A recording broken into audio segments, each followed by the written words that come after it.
Have you ever wondered why a bird can sit on a power line without getting a shock? You may even wonder why the sign warns of danger. You too could sit on power lines if you could find a safe way of landing on them and getting off safely. If perchance you decided to climb down the supporting tower, the instant you touch the tower, you'll wish you hadn't. You have probably experienced some of the scientific principles involved in the fate of our unfortunate parachutist, but in a less dramatic way. If, while standing on a carpet on a cold winter day, you were to remove your sweater, you wouldn't feel a thing. But your hair would indicate that you were carrying an electrostatic charge.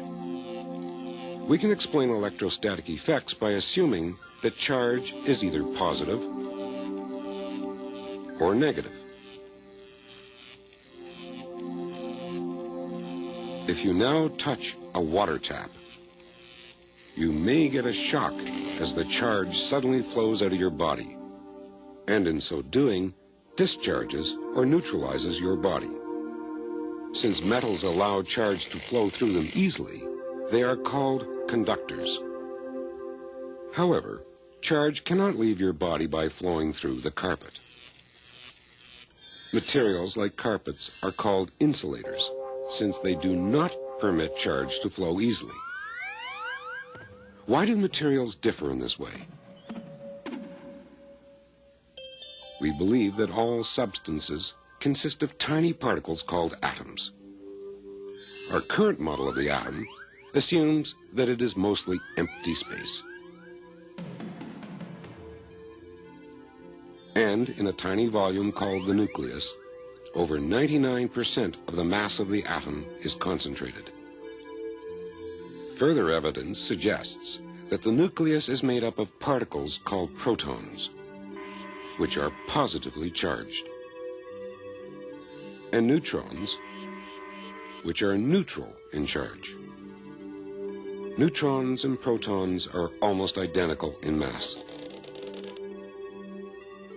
In the space surrounding the nucleus are tiny negatively charged particles called electrons. The attraction between the negatively charged electrons and the positively charged nucleus keeps the electrons in the vicinity of the nucleus as they circle it. It takes 1,837 electrons to equal the mass of one proton. But the charge on a single electron exactly balances the positive charge on a proton.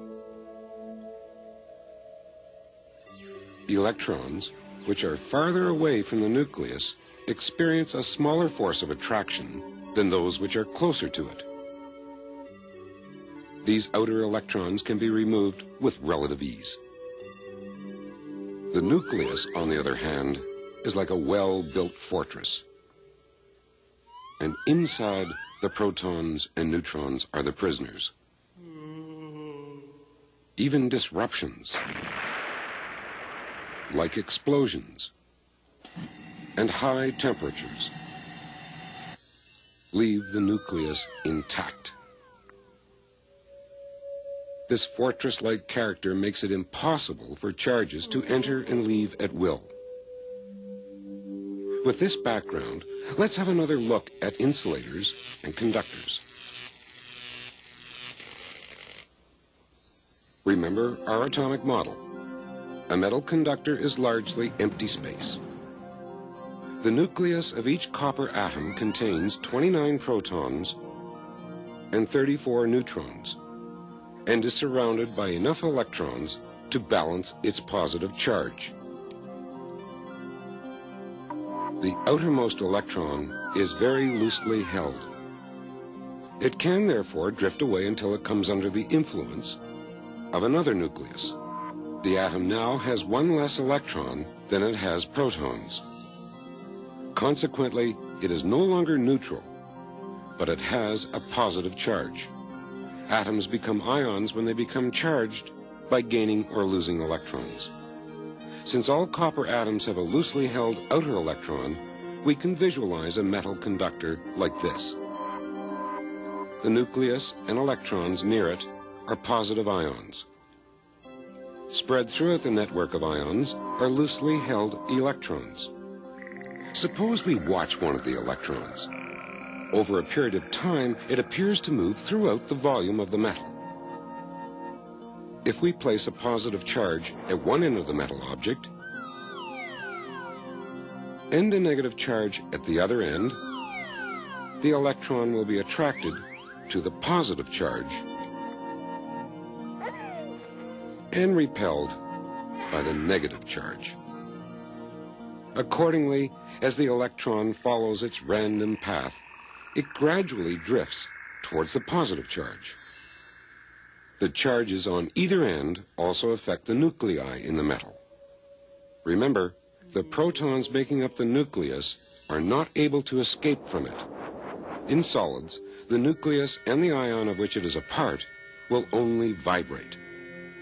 The reason for this immobility is because the ions are joined together in a network.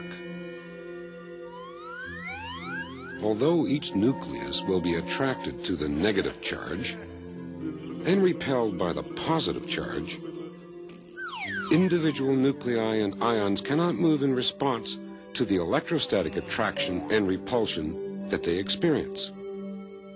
In solids, a transfer of charge can only be accomplished by electrons moving from one point to another. Why then do insulators not allow for the same transfer of charge? Materials like carpets are complex substances composed of many different types of atoms. We will show these atoms as different colors.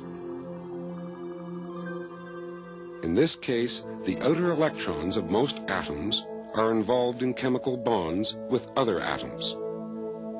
As a result, these electrons do not have the freedom of movement found in metals. When opposite charges are placed at the ends of the carpet, little, if any, movement of electrons occurs. Not all insulators are as complex as carpets. Sulfur atoms, for example, will form bonds with adjacent sulfur atoms. Again, we have a substance within which electrons are not free to move. Opposite charges placed at the ends of a chunk of sulfur do not result in a flow of charge. If you become charged by taking off a sweater, we now know that you can't discharge by touching a conductor, because a conductor allows excess electrons to flow from your body. It would seem that our intrepid parachutist touched a conductor when he reached for the power pole. But what about the power line itself? We know that electricity is flowing in the wire, so it's probably a conductor. Why then can a bird, or even you or I, sit on a wire and not get a shock?